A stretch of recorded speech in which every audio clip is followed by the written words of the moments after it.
I made quite a dent this week. Let's get to it.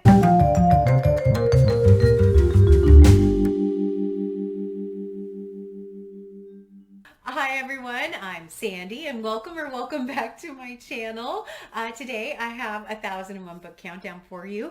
2 weeks in a row I've been able to do a countdown, which I think is fantastic, especially considering how behind I've been. If you're not familiar with the 1001 book countdown, I will leave a card up here for you where you can go and check out the original video that talks about the details of what I'm doing. But basically it is book reviews where I'm reading books off of the 1001 books you must read before you die list, and just making my way through that slowly. But I'm really enjoying documenting my process. Hopefully I'll be able to make it all the way through the books, but knowing that's a long project. So hopefully you consider giving me a subscribe just to see how far I make it even in this.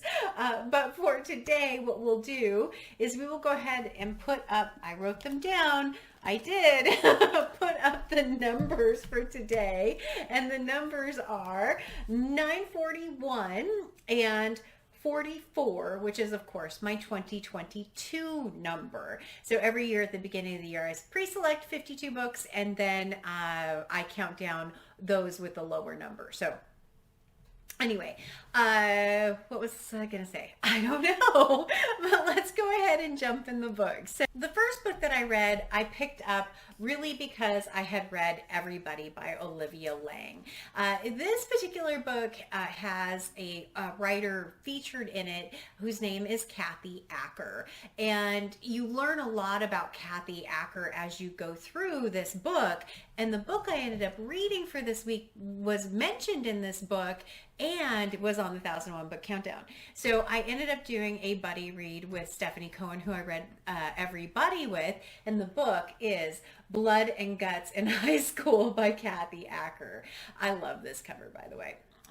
So this book was actually written in the late 70s, but wasn't published until 1984.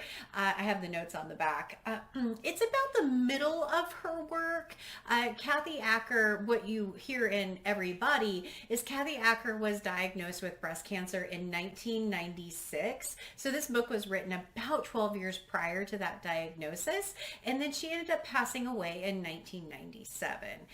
The book itself, I'm not even sure quite how really to describe this book. The first thing I would say is lots and lots of content warnings. Not only the dialogue and the content as far as what's written, but there's a lot of images in this. It may not be a book that's appropriate for all ages, younger readers in particular in this. I can't even flip through the book because they are not appropriate to show on YouTube.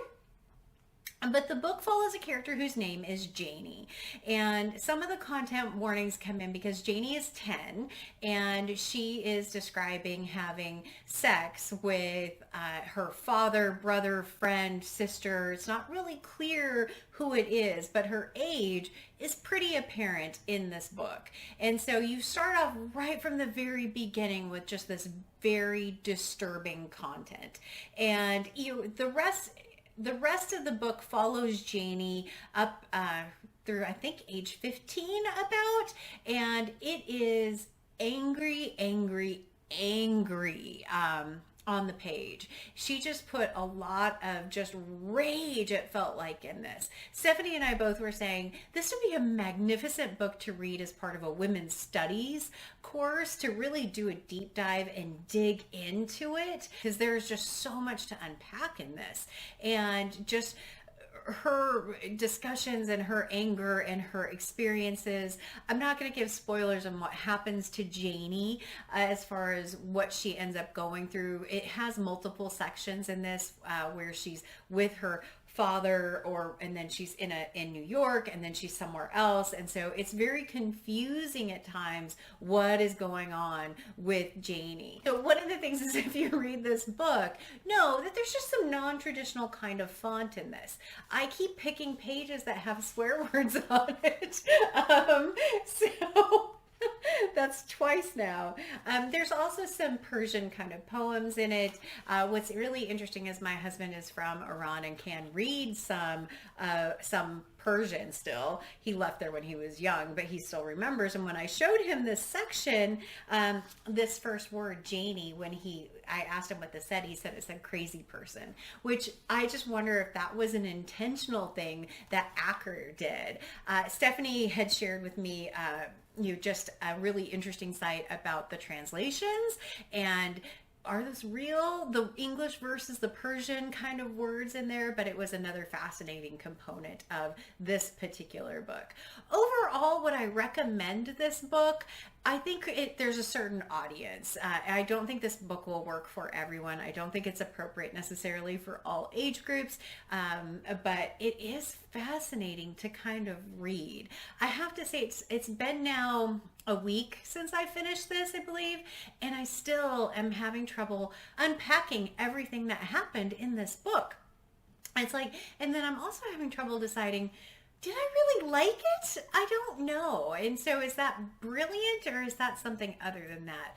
Kathy Acker, what really surprised me too is learning when she wrote this in comparison to her diagnosis, because I read this knowing her history and thinking that she was angry about what was going on with her body, and that was part of what was ending up on the page. It turns out that that's not the case. She wrote this well before that happened. I happen to have another book by her, which is Pussy, King of the Pirates, which was actually written, I believe, the year she died, if I remember correctly.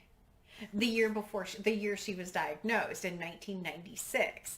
I have not read this one. It's not on the 1001 book list, but it's another one that I definitely want to pick up and see kind of what the writing style is like in this particular one. This one also came about because of everybody. There are so many reading suggestions, by the way, if you've ever read this. There's a rabbit hole of books that you can end up buying because of this book. But Kathy Acker chose to do very radical medical treatments, double mastectomies and things like that. And so it was really interesting comparing her to Susan Sontag in Everybody. And so I really want to read a Susan Sontag book now, because this one was just so angry on the page. So I'm curious what Susan Sontag's writing is like, but even though they probably have very different writing styles. But enough of that.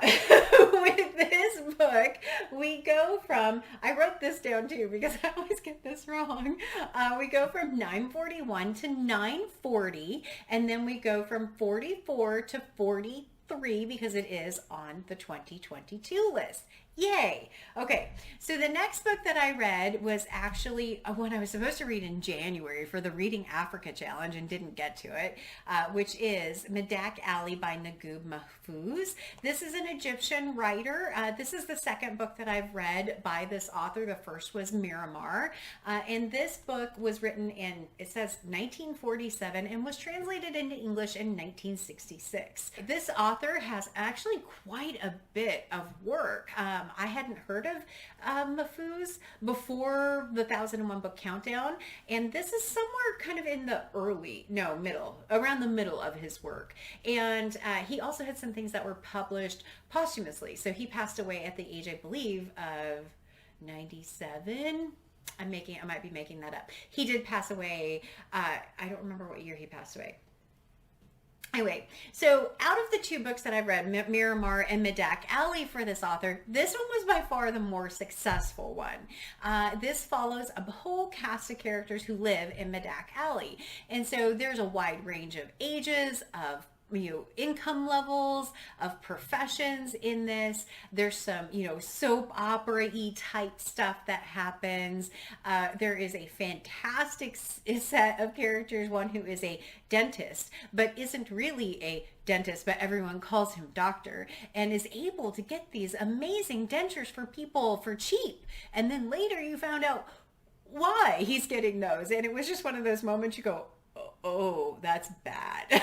So there's someone who is older. I think she was 40 and wanted to get married, and there's a matchmaker, and it just felt so soap opera-y and really interesting characters.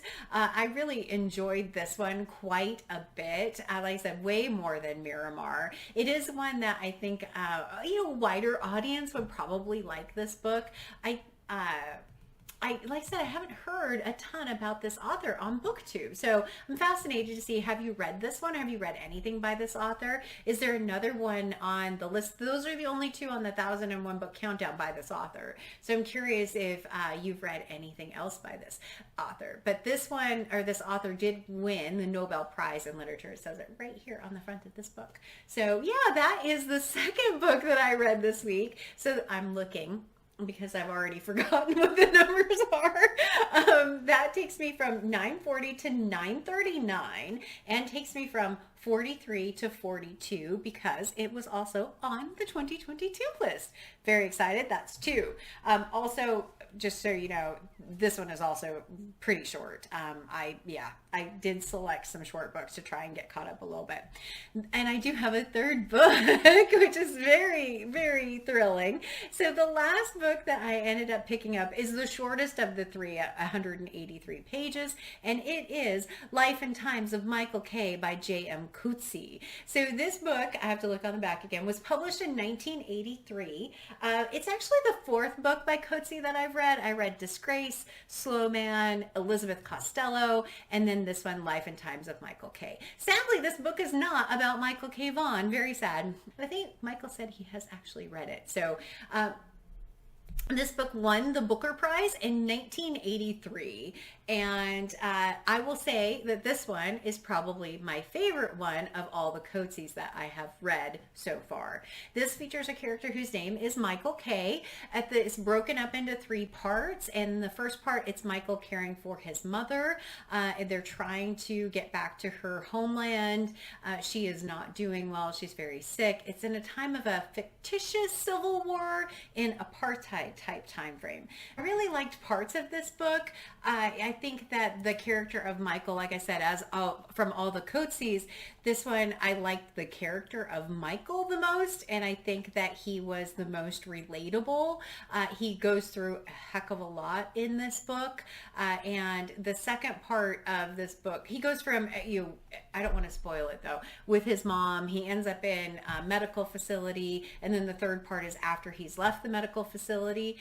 He is skin and bones kind of by nature, and then also doesn't eat much. But I think that this one was one that I wasn't expecting. I picked it up 100% because of how skinny it is. And so I knew I'd be able to finish it quickly, but it turned out to be one that I really enjoyed quite a bit. So I'm curious, I have kind of a more hate relationship with Coetzee than I have a love relationship with his novel. So this one was kind of a bit of a surprise. I would put it more at the 3.5 star though. It still didn't grab me enough to say, oh, you have to read this book. I'm not sure if this is an author for me, to be honest with you. So I'm very happy it's done. I don't know if there's more Coetzee on the list because of course I didn't look. But with this book, we get to go from 939 to 938, and it is on the 2022 list. So we're going from 42 to 41. Amazing. That means I have read 11 off of the 2022 list, which is fantastic, except there have been 13 Sundays in the year so far. So I'm still 2 behind in this, in my countdown for finishing the 52 in the year. I don't know what I'm going to do to get that caught up. I really don't. But what am I reading right now from the countdown? I am reading still War and Peace. I'm actually in book 10, chapter 35, 33. I can't remember what chapter I'm on in that book, but I'm almost through book 10. There's 15 books in in this novel and 2 epilogues. So I am well over 2/3 of the way through, which is amazing. I have to say that I am really loving this book.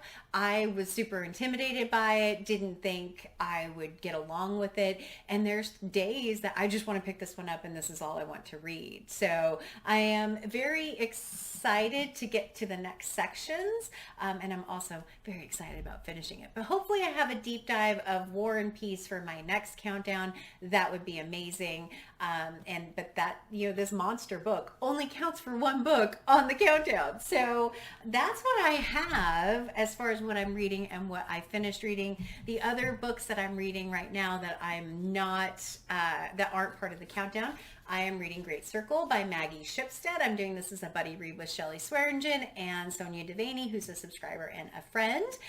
So yeah, we have started reading this, and I am ahead. I read the first 150 pages, I think, in a day and a half because I just wanted to find out what happened to the characters. So this book was nominated for the Women's Prize in Fiction in 2022. So I'm very excited that I'm reading a Women's Prize book. Other than that, how am I going to get caught up?